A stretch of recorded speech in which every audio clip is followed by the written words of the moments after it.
Hi there, everyone. This is Keller Burnett here with presenting Bitcoin 1776. And if you watched the previous two videos, then you got an overview of what Bitcoin 1776 is about.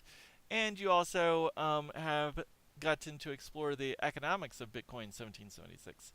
So this video will kind of move on from all that, and it will proceed straight into the World Series of Bitcoin.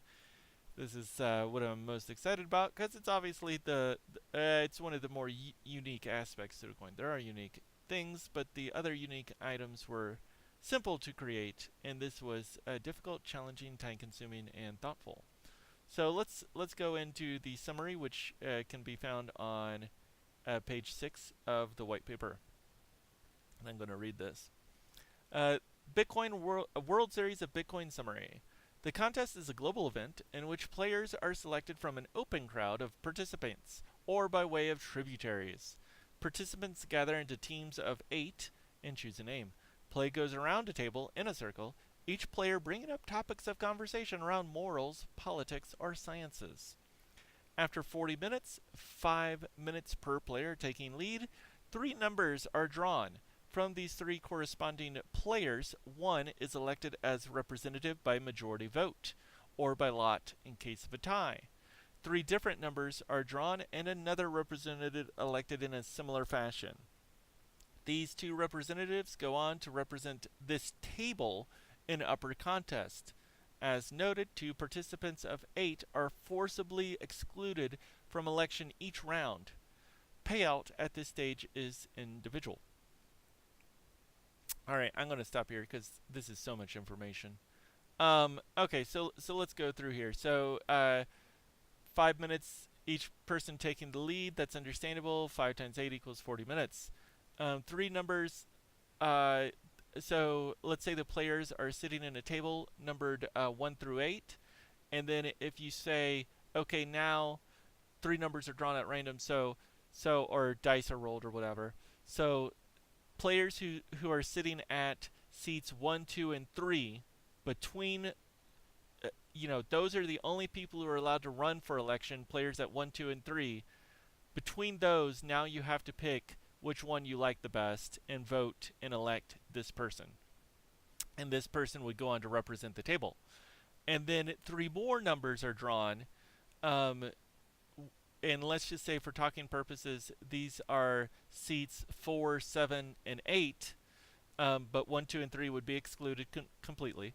So seats 4, 7, and 8, between those 3 players, select which one you would like to go on to represent your table. And in this described scenario, players at seats 5 and 6 are they're not even able to win.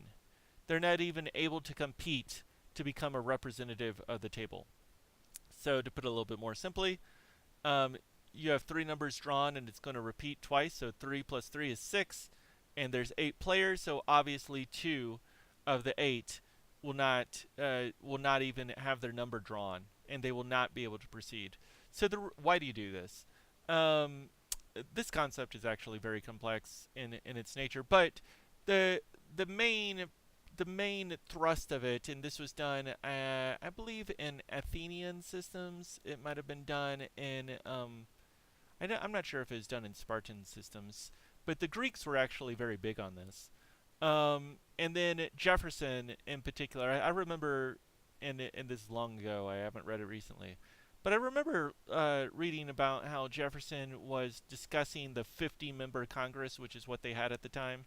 Jefferson was discussing the 50-member Congress, and he wanted it to be randomly elected to prevent, in effect, rich people or the powerful people, or the royal people, whatever, from just perpetually winning election.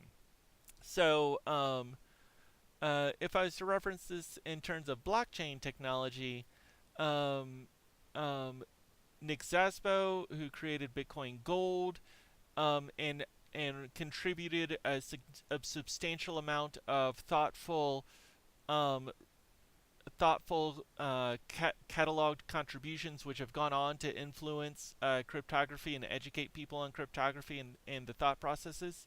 So if he ran for election, it would be very difficult for anyone to vote against him because he has such an established presence in the community, even if he wasn't the best person to serve this role. And likewise, if anybody can force themselves to become the president of a group of people, then then a rich and powerful person can similarly force their will upon a group of people. So in this system, since 2 out of 8 are not even permitted to win, they don't even have the opportunity to win.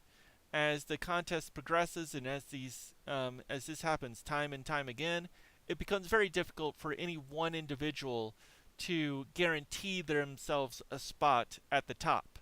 And if you prevent, if people come to become aware that fate will prevent them from ascending, then if they have goals and objectives, then they have to spread their message beyond themselves.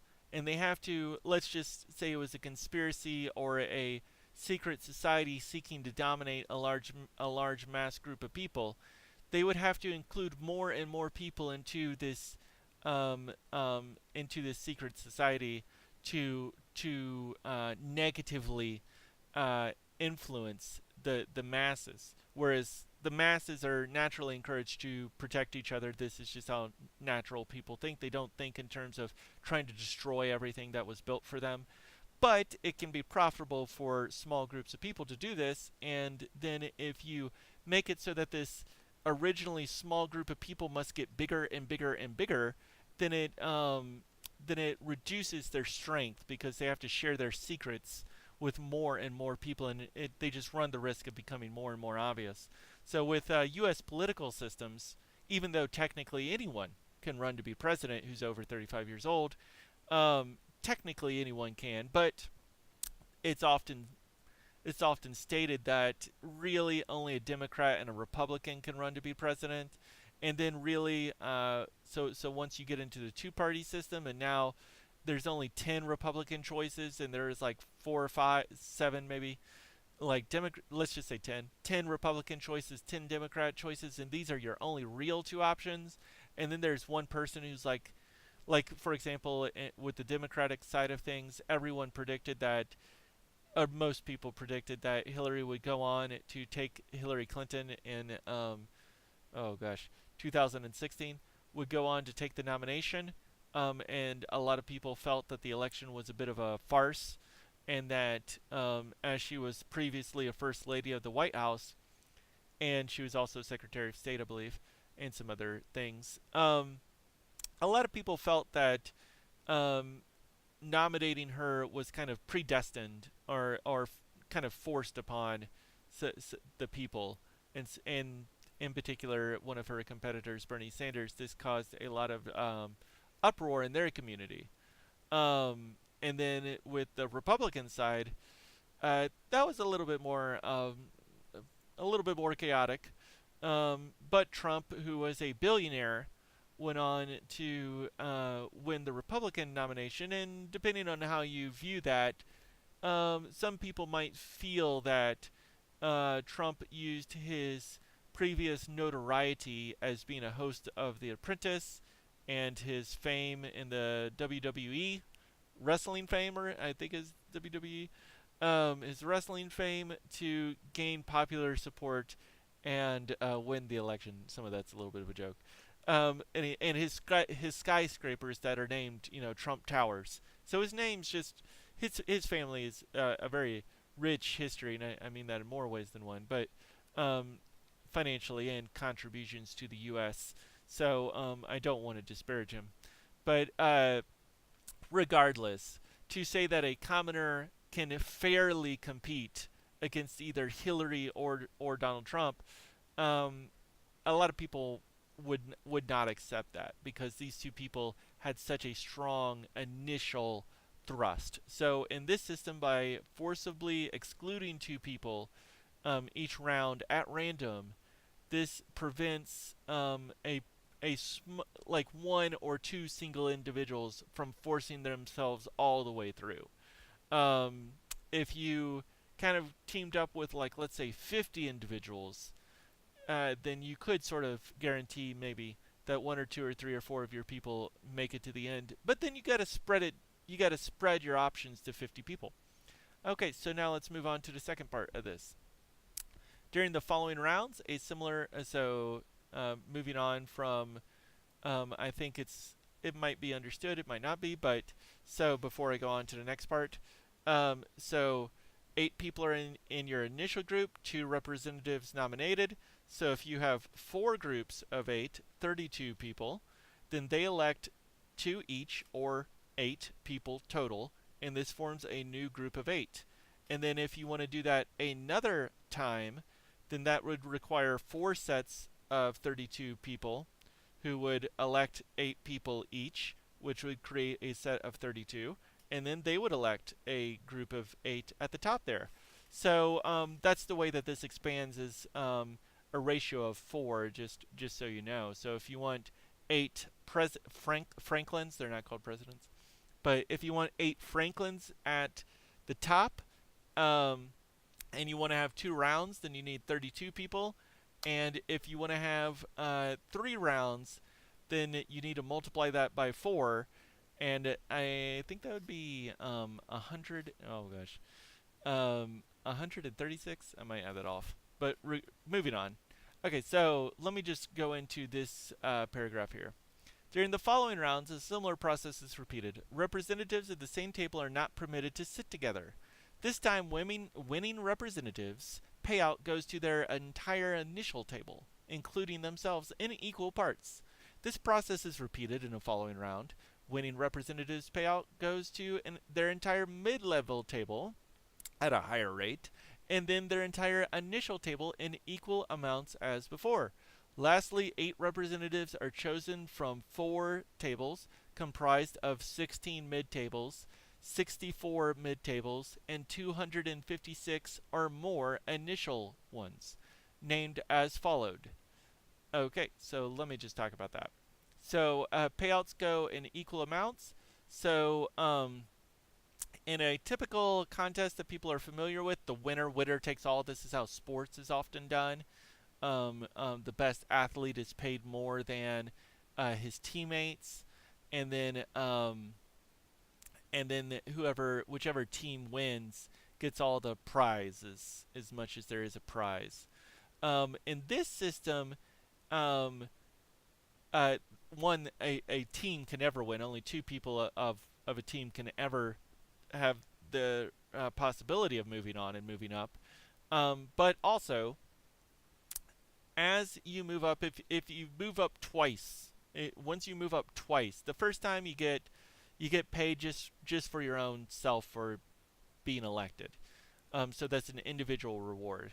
But for every subsequent election that you win, your entire initial table gets paid a coin equally. So this creates a kind of system where if you have a group of 8 and 2 people win, then those 8 people are encouraged to help the 2 winners to win more and more. And just to be clear, they're encouraged financially to help and support the winner to go higher and higher and higher. And doing this creates a system of networking and support, which is what political systems should be. In terms of the president of the United States, if he or she was to, if people have faith in the political system as it's working today, then everyone should support the winner, basically regardless. And by supporting the winner, their needs should be improved as well if things are working properly. So that's how this financial structure is designed, is to create systems of support for the winning representatives that increase as they go on to win more and more. Okay, so the names of the tables are: the 8 finalists will be called Franklins. The table below that, the round before that, would be called the Paynes, then the Malcolms, the Kennedys, and then the tables at large basically would be called the Bitcoins or Bitcoin 1776ers. And then the Franklins would be limited to winning once every 4 years. You can't win more than it's. Let's say it's an annual contest, which is what it's intended. If it's an annual contest, you can't win more than once every 4 years. Um, the Pains would be sources of judges for the next live meeting. So sources of judges in effect just means in a blockchain sense it would be signatures on the multi-sig contract, but all the technical stuff is a maybe. Um, Most of this would not be done like on blockchain until as a collective we sort of decided that it's suitable to do it on blockchain. It'd be manually done. So the pains would be sources of judges, and then if we do online meetings, then we would grab people from the Malcolms on up. So okay, the Franklins in effect are tasked with doing the big important things, and then for the 1 year basis, the pains they help in the current year, but after 1 year they don't go on. And then the Malcolms help if we want to expand the scope of the government, um, our purpose. As it grows, it just goes down the chain. All right. In the final round, 8 Franklins compose 8 essays of 1 or 2 pages, judged by the 76ers, read one per participant in random assignment. The essays are to be criticisms of society, written in pseudonym, with a Bitcoin 1776 address attached as method of payouts. No winners ever announced. Through such a process, may the world become citizens of Bitcoin 1776. So, okay, let me explain this here too. Okay, so um, this part sounds logical and simple to understand. The 8 Franklins compose 8 documents, which are supposed to be, in effect, their contribution to society, their thoughts, like a 1 or 2 page thoughtful essay.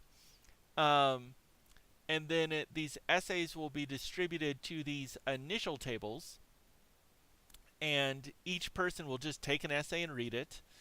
Um, and these essays will be written in pseudonym. This is partly because it's good intellectual practice to not by default just because an intellectual leader, let's just say Vitalik or Nick Szabo, who have made very important in blockchain communities, have made important contributions to their society in the past, and therefore what they say in the future might be presumed to be correct as well, or not judged independently. And then likewise, unknown persons might be dismissed offhand. Um, so in this method, uh, Franklin and we will write in pseudonym so that the thoughts are judged on their merit alone. Obviously, you'll know that one of the 8 Franklins wrote these essays, but you might not know which one, especially if they choose to hide their style and method in the topics that they write about. It's kind of up to them to conceal it. And even if 1 or 2 Franklins say, "Well, I wrote that one," that still leaves 6 to partly disguise the others. Okay. They will have a Bitcoin 1776 address attached to the essays, and that's how the winner will each table will vote in a very similar fashion. They'll select their two favorite essays of 8, and these addresses will go on to collect their prizes. Um, and these prizes will be paid to those addresses. Um, but no individual will be attached to these addresses unless the individuals themselves or the group collectively starts to do. I wrote that, you know. But that would defeat the whole purpose. So hopefully that would not go on too frequently. And then if people enjoy this, then this method can expand and expand and expand. All right. So let's go on to. Let me see what time I'm at here. Okay, good. So let's go on to more of. Uh, this is obviously the one of the aside reminiscing about the great victory that occurred in 1776. This is one of the things that I enjoy talking about the most because it's innovative. All right, so I'm going to just read this preamble to the World Series of Bitcoin. Throughout history, governance has been a human function. Philosophies, morals, and religions come into being, and at other times, plans, laws, and constitutions add justice to contentions. Each, tech, each technological leap reshapes ideas for an expanded scope and population. With computerization, we prepare for global management, where nothing upon planet Earth is separate or unaccounted from a whole. Join or die. At one time, people feared nature, other times a stranger, and today they fear computer applications. One is amiss to not awe at the power of this technology. Yet at a future time, we shall fear the spacemen, and they us. Spacemen, like the Continentals, will develop unity unbound by prior differences. For once again, a common enemy will prove that the East and the West will not survive isolated or at war, and thus they will rise above the squabbles of Earth. It will become wise for Earth peoples to form a single collective for planetary management and trade with space, with sufficient force to challenge computerized tech and sufficient cohesion to lead. This collective need not be all people, but some people, enough to foster foreign partnerships and local goodness. This responsibility has morphed from that of honorable kings to virtuous counselors to wealthy managers and to resting on each other at large. So too shall the torch pass between the competing factions for Earth. I'm going to go ahead and read this quote here. This was by Abigail Adams. Oh, I love it. Okay. In the new code of laws, which I suppose it will be necessary for you to make, I desire you would remember the ladies, and be more generous and favorable to them than your ancestors. Do not put such unlimited power into the hands of the husbands. Remember all men would be tyrants if they could. And if particular care and attention is not paid to the ladies, we are determined to foment a rebellion, and we will not hold ourselves bound by any laws in which we have no voice or representation.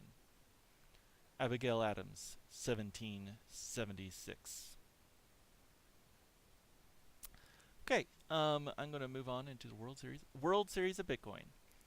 The code base and ideas shared to the public are the full extent of the presentation and terminal output of Bitcoin 1776. To foster development and education, the initial coins, pre-mine, will be donated to Midnight Discovery Inc., a registered 501c3 nonprofit organization of Tennessee. 300,000 of these coins may be devoted for intellectual development, public works, and local associations. The bulk of distribution is planned for the following, outlining the World Series of Bitcoin. The Gathering. Midnight Discovery may host an annual campout of up to 10,000 people. This low-thrills, low-cost event is designed to appeal to the strong-willed, those willing to sacrifice time and pleasure for community and profit. Registration is to be done in teams of 8 people, some through a system of tributaries and others from Life Spring. Individuals will be randomly assigned if space allows. Each team is to prepare a 1 or 2 page summary outlining the following: their sources of knowledge, heroes, teachings, and inspiration, their core philosophy, morals, and purpose, their summary plans, laws, and constitution, their produce from industrious workings, their advancement of intellectual recordings, their suggested changes to the Constitution, and the ties that bind. In this respect, each team of 8 represents a privatized human collective, which contributes annually to a whole. Thus, experimental systems can be evaluated without widespread risk or general approval. Likewise, isolated destruction is reduced by holding knowledge in teams of prosperity within a council instead of entrusting just one. Okay, I'm gonna recap some of that. I definitely enjoyed that writing. Let's go into camp out of up to 10,000 people. So this up to 10,000 per campsite. So if the funds allow, which is discussed later, then there will be multiple campsites hosted throughout the world. Or this is rather the intent, which is to have many campouts hosted maybe simultaneously, but it might not make sense for the Australians and Russians, maybe, I don't know, based on their climate and weather. But as much in a similar time frame as possible. And so uh, I like the idea of limiting the amount of people at each campsite to approximately 10,000 people. And then if you have more funds or more people interested, but it's more of a funds issue. If you have more funds, then you just have a bunch of campsites. You could have 3,000 campsites. That's fine by me, or fine for this process. Um, but each campsite should be approximately 10,000 people or less, somewhere in there. And then tributaries in Life Spring. Life Spring meaning random people. And then tributaries meaning I think that I might or we rather or whatever, we might do a system where people in California create a team of 8, and that's one of the tributaries, and then the people of Wyoming go next, and that creates another team of 8. And then if you do this enough and enough and enough, then you end up with 10,000 people. I'm not sure if that's going to be necessary, like the people of San Francisco, the people of New York City. I don't know if that will be necessary, but it might prove to be a very smart and intelligent method of doing this. So we very well might do that. And then the teams will prepare just basically a small statement outlining sources of knowledge, heroes, and teachings and inspiration. This is like common common background. And Nassim Taleb talks about this, and other people talk about this quite often as well. And the U.S. educational system and the world education system was Einstein talks about this as well, where up until I think it was around 1970 when it changed dramatically. But up until 1970, the same math books were used from like 0 AD until 1970. Euclid's book on elements was the math book for educated people for just a very long period of time. And then when it comes to philosophical, most people are aware that philosophy has not really updated beyond Aristotle, Socrates, Jesus, and some other leaders. Um, Popper is one that Taleb enjoys very much. Thomas Paine, I need to throw him in there. Um, People are aware that philosophy doesn't change, but when it comes to mathematics or maybe blockchain technology, there are going to be new books. And so, as you kind of discuss your sources of books, sources of information, then maybe if yours is the better source, or people start to realize, I have been getting my mathematical or economic theory from this one book that really a lot of people don't even like, and maybe it's not teaching me the right stuff. So that's part of. So the common page is the expression. You got to get on the same page, and that's the purpose of that. Core philosophies, morals, and purpose. So that's in effect your hopes and dreams. There's summary plans, laws, and constitution. That could be more like the specific execution of more, but this is more settled and this is more oriented in dispute. And then summary of their industrious workings. Just what have you guys contributed to life in general over the last year, and what have you written or contributed or recorded, and because it can be song, movie, etc. What have you contributed to intellectual development over the last year as a group of 8? And then what changes do you suggest? And this can be the software code, it can be in the constitution of this group, which I'll go on to later, or it can be a society at large. So I think that very well covers that. So let's go on to the contest. The contest, one of 3. Blah, blah, blah, blah. I'm going to skip the quotes here because okay. Once teams have been established and fires lit, the contest begins. Teams of 8 are to discuss morals, politics, and sciences while presenting criticisms of current or future society, whereas capitalism rewards builders of the greatest of good. In this, we reward insurance against the worst of evil. Identification of danger is a natural human instinct, however unprofitable and or unwelcome in modern worlds. Ultimately, winners are selected by participants for whatever reasons deemed suitable, with the hopeful result of a more treasured and dependable society. At the start, seats are numbered 1 through 8. After an hour, allowing 5 minutes for each to lead, discussion ends and there is a call for election. 3 numbers are chosen at random for the nominees. All persons may vote or be randomly cast for one of 3, and in a tie, a thrice flipped coin decides the winner. Campaigning is limited to 90 seconds each to conclude within 5 minutes total. A second set of numbers are selected without duplication and votes cast. It is noted 25% of participants each round shall not be permitted nomination. 2 representatives advance to new tables and play repeats until one final table. So, okay, I haven't addressed this previously.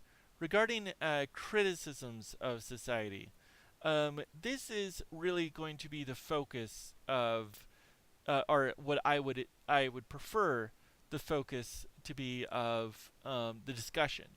So the difference between I'll use blockchain language or whatever, and maybe Bernie Sanders stuff as well, right? Um, these 2 people have big plans or whatever. So often you get like blockchain people, and they will like try to raise money, and they're like, "I'm going to try to do this great thing in the future," or Elon Musk is an example. I'm going to go to the moon or whatever, and then maybe Mars. I think he frequently says he's going to Mars. So when people make statements like "I'm going to Mars," this is dependent upon future events which no one can predict. It's dependent upon discoveries of future technology which people are not aware of today, and therefore no one knows if this technology can be discovered because you don't know what needs to be discovered or how to discover it. That's not the way that technology and advancement works. It's more in a kind of a random sort of pattern, or rather, you can't create technology explicitly for a purpose. You do many things, and then as you do many things, technology is created from that. So rather than trying to motivate a greater and grander sales pitch, which is just based on a fictional telling, the purpose of the discussion is largely to criticize things that are going on now, either in the Bitcoin 1776 communities or other communities or the world or society, whatever seems suitable, and without too much emphasis on how to fix these things. Of course, I think it will become natural for people to have a proposal of their own, but the main source of the discussion is, and the main thing that creates unity, is the agreement upon problems. When it comes to proposing solutions, there's a lot of people who disagree on this solution versus that solution, but many people can recognize a similar problem. Like in the American society right now, a lot of people recognize that there's some income inequality type of stuff going on. A lot of people recognize that in some respect there's a decrease in hope for the future as compared to times past. And these things are easy to I think generally speaking, these things are easy for people to agree upon. The solutions to these are difficult, and create dispute. But the agreement upon problems, I think, is generally um, it's easier to form agreement there. And then if we talk about this, well, you by recognizing a problem, you can deal with the problem. That part's pretty obvious. And then likewise in a capitalist society, and this is totally natural. This is not a criticism of capitalism, but in capitalist society, you're rewarded for creating things. Elon Musk might go to the moon, and uh, whoever created Bitcoin or whatever, Satoshi, this sock puppet or whatever. But whoever created Bitcoin, this person has been rewarded for creating Bitcoins. Um, but nobody is rewarded really for preventing problems or recognizing or discussing problems. Sure, they might sell some more books, like Nassim Taleb in particular, or Popper, which is a person who influenced Nassim Taleb. These two people focus very much on the recognition of problems and just how important it is. And for Taleb, it's led him to deriving a large sum of money from this. Popper, I think, never did, because it's just you don't create value by preventing destruction. You do in the long term, but capitalism doesn't reward you for that.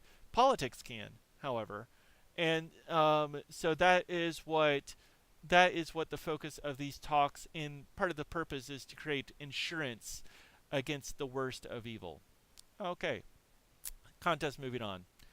Table consolidation is similar to the following. Over 10,024 teams at random until 10,024 remain. 10,024 tables, round 1, 1776ers. 256 tables, round 2, Bitcoin series. This would consolidate to 64 tables, round 3, the Kennedy series. Consolidates to 16 tables, which creates round 4, the Malcolm series, which consolidates to 4 tables. At round 5, the Payne series, which finally consolidates into 8 finalists, finally the Franklin series. Payouts are awarded subject to change as such, and this is all in our ratio, but I'm going to just read this. Each winning rep of the Bitcoin series, 512 people, receive 4 units, 2,048 units total. Next, reps of the Kennedy series, 128 people, are paid 8 units, 1,024, to their Bitcoin table of origin in equal parts. Next, winners of the Malcolm series, 32 people, are paid 8 units to their Bitcoin table, 256, and 16 units to their Kennedy table, totaling 512. Next, winners of the Payne series are paid 8 units to their Bitcoin table, 64 units in total, 16 units to their Kennedy table, 128 units total, and 32 units to their Malcolm table, 256. And this totals 4,288 units paid out so far. So in parentheses here are the total amount of coins that are distributed at this stage. Okay. The finalists, our new Franklins, are to compose one anonymous essay, 1 or 2 pages, each signed by a newly generated Bitcoin 1776 payment address. These critical essays are to be distributed to Bitcoin series participants, in which each table selects a best 2 of 8 in a similar manner. Each essay is discussed, 1 per participant, for up to 5 minutes, until 3 numbers are randomly selected, votes cast, and repeated till 2 are chosen. Maximum prize per Franklin is 256 units, 1 unit per win. 512 units combined for 4,800 units of prizes in prizes total. This method of prize distribution could scale up to include 76 series or multiple locations worldwide, with more or less coins to be adjusted as prudent and reasonable to encourage participation and widespread happiness. Okay, so this is a suggested prize payout, but the main thing here is that all the numbers are concrete, and that if you sum all the numbers together and you follow this method, it comes out to 4,800 units of prizes. And if you this does not equate to a coin. So let's say if the coins were worth, just for talking purposes, a million each, then you would have like 4 coins. Divide that by 4,800, and then that fraction is what would be paid out. Okay, moving on. The contest, 3 of 3. Following the aforementioned pattern, total prizes would be 4,800 units, with winners nearing 1,024 from a pool of 8,192 76 series participants, less repeats, such as 2 reps advancing to become Franklins from the same Bitcoin table of origin, for a win chance of almost 1 in 8. Prize money per location, excluding the first event, is not to exceed $4 million, or 75,000 coins.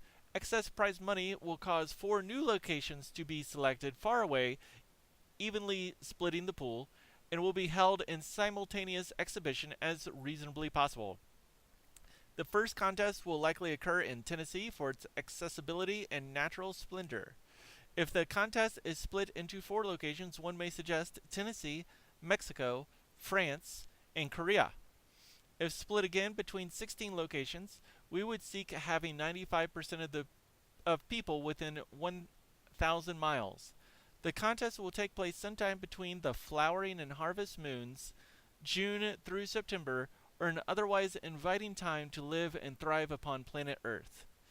4 satellites will be organized, 512 people each, for migrants, new parents, youth, and seekers, with prizes of 368 units each. 1 unit per Kennedy winner, 128 units, then 2 units per Kennedy table, 64, then 2 units per Kennedy table and 4 units per Malcolm table, 48, and then finally 128 units split between Franklin winners after submission of essays, etc., for a combined payout of 1,472 units. Added to the prior one has 6,272 units in total prizes. Okay, so okay, let me just finish this, I guess. It is hoped a discovery will be made to program this into the consensus algorithm of a blockchain, and will be perpetually funded through allocation of 20% of transaction fees. Using Bitcoin's history for 2017, this would amount to around 1,300 coins, 20% of 6,500, or $13 million at a $10,000 valuation. Thus, 4 locations would be chosen. So concludes the outline for the World Series of Bitcoin. Whew, a lot of info there. All right, so let me see here. 4,800, and then you add to that 14. Yeah, okay. So just for some overview relative terms here, the main contest is 4,800 coins, and then there will be 4 smaller contests, and then those 4 smaller contests added together will be 1,400 coins. And then so these smaller contests, the prizes of each of these smaller contests, in total, I mean each is approximately 10% of what it is for the big contest. It's actually less. I think it's 5%, something like that. But it's substantially less than the larger contest, and it's meant as just more as welfare and then practice, and then also so that people can at least form bonds with each other who are going through similar circumstances as themselves, in effect to prevent people from feeling too isolated, and also to not feel overly challenged if they were to compete in the wide election. So that's kind of the purpose of this, which can generally be seen as welfare. And then people would also maybe, new parents might come up with very unique concepts that the general public isn't particularly interested in, are migrants or youth or distressed persons or seekers. So that's part of sectioning off those people, and I picked those four groups of people to because I think they can be worldwide applicable. They can be applied worldwide. A migrant is easily defined throughout the world as a person who, in effect, has traveled to a new location. A new parent is easily observable. Use are relatively easy to observe, and the seekers are more that's kind of a different group, but we all know the people who are like going through social rehab or whatever, or want to help others through social rehab, whichever. I think that's quite that this can be discovered. And then in terms of the camp out, yeah, just basically summer months. um, And then since it's camping and it's not like a capital city where like Washington D.C. or Switzerland, Bern represents, or Geneva represents forms of international capitals where people they feel like corruption is just rampant in Washington D.C. And then your influence over the affairs of the U.S. greatly increase if you move to Washington D.C. So with this camp out, and this temporal function of the capital, it only exists for 1 week or whatever of the year, and it's just a campground other than that. So you can't really live there unless you want to resort to just a wild life. It's difficult to exert influence or entrenched influence. And then in terms of the prize money, not to exceed $4 million per location, with the objective of now you have if it exceeds 4 million, then you divide this number by four. So then you'd have at least $1 million of prizes per campsite, which is the hope in the long term. Because $1 million divided by 10,000 people, that's going to equate to an average prize of at least $100, of about $100 per camper, because it is supposed to be paid. It's supposed to be a huge influx of money, and the part of the purpose that you're there is to win, and get a bunch of money, and to distribute a bunch of money across a broad group of people. So again, unlike a typical contest where the winners, the top winner collects all the money. In this contest, 1 in 8 people approximately will win. 1 in 8 people will win, and then as you win in groups of eight. So if you win, everyone who came with you, assuming you come with your team, everyone who came with you also wins. So then, what you can do with that in the capitalist system is that now, if your representative has gone on to win several rounds in a row, then your group of eight has just had a fairly huge influx of financial financial capital thrust at them, and so if you guys choose to invest this, then you can create money for yourselves. And then if you don't have a great idea of how to invest, or a great idea for a capitalist improvement for the world, maybe another one of your teams has an idea of what to do, and you can invest in that team as a group, because you're all undergoing the same circumstance together. That's part of the purpose there. Okay, and then in terms of how much money this would actually be, for Bitcoin, I don't know if this is. I think this is pretty close though. Um, this is I think over the last year, Bitcoin had about 6,500 coins paid in transaction fees, um, which is roughly 1% of what the subsidy was for Bitcoin, just so you know. But it had about 6,500 coins paid in transaction fees, and I I am I am hoping that one day someone discovers a way to program into the consensus algorithm where 20% of these transaction fees can be used to fund this purpose instead of the production of ASIC mining equipment and the associated electrical costs, etc. But if you could get 20% of the transaction fees devoted for this cause, then for Bitcoin at a $10,000 valuation. This would create a prize pool of $13 million.